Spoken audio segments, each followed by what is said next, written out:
उद्यापन श्री धर्मराज जी महाराज का कथा उपासना 1 वर्ष पूर्ण।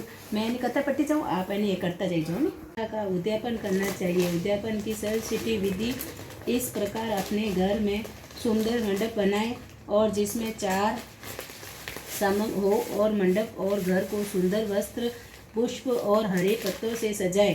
मंडप में भीतर धर्मराज जी एवं चित्रगुप्त जी की प्रतिमा या चित्र स्थापित करें। उसके सामने आचार्य द्वारा संबोधन मंड स्थापित कराए और भादों में भाई और नवग्रह तथा दाहिनी तरफ कोट मातृका की स्थापना करे। मातृमा में सपीम नगर गणेश तथा ईशान कोण में रुद्र कलश स्थापन करे। उस कथा यथाशक्ति स्वर्ण और चांदी की धर्मराज जी की मूर्ति स्थापित करे और तथा सभी देवताओं का पूजन करें और प्रार्थना प्रधान देव रूप में धर्मराज जी महाराज की विद्युशलता और सदा सुख होकर कोट में पूजन करें।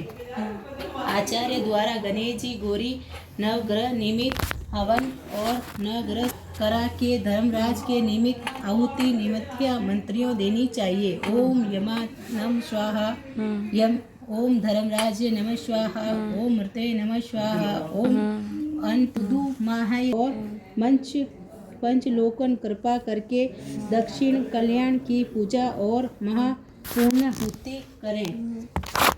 हवन के बाद ब्राह्मण सहित 14 दंपति प्रति पत्नी और भोजन कराकर एवं 14 पात्र बर्तन लाकर प्रत्येक संपत्ति को एक पात्र अर्पण करें। इस दक्षिणा में विदा करें और आचार्य को धर्मराज जी की स्वर्ण चांदी की प्रतिमा या अन्न अवश्य देकर अभिमान करें और तत्पश्चात उपसात एक समय भोजन करते हुए अपने बंधु बांधवों को भी भोजन कराएं। इस कार्य में एक दिन रात्रि को अर्थात मकर संक्रांति के इस दिन पूर्व धर्मराज जी की कथा स्मरण एवं रात्रि जागरण का भी विधान कहा गया है। इस मनुष्य इस प्रकार व्रत कथा का उद्यापन करता है, उसे कथा पूर्ण फल की प्राप्ति होती है और भगवान धर्मराज उस प्राणी पर प्रसन्न होकर सदैव उसकी रक्षा करते हैं। धर्मराज जी की कृपा से दिव्यांग प्राप्त कवन इस लोक बहुत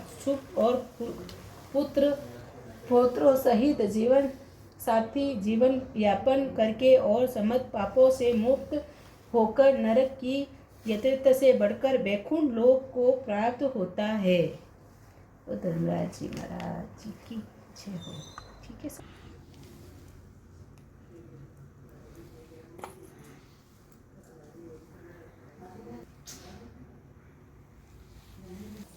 भाभी जोई की वटी कर लिया आप कुछ।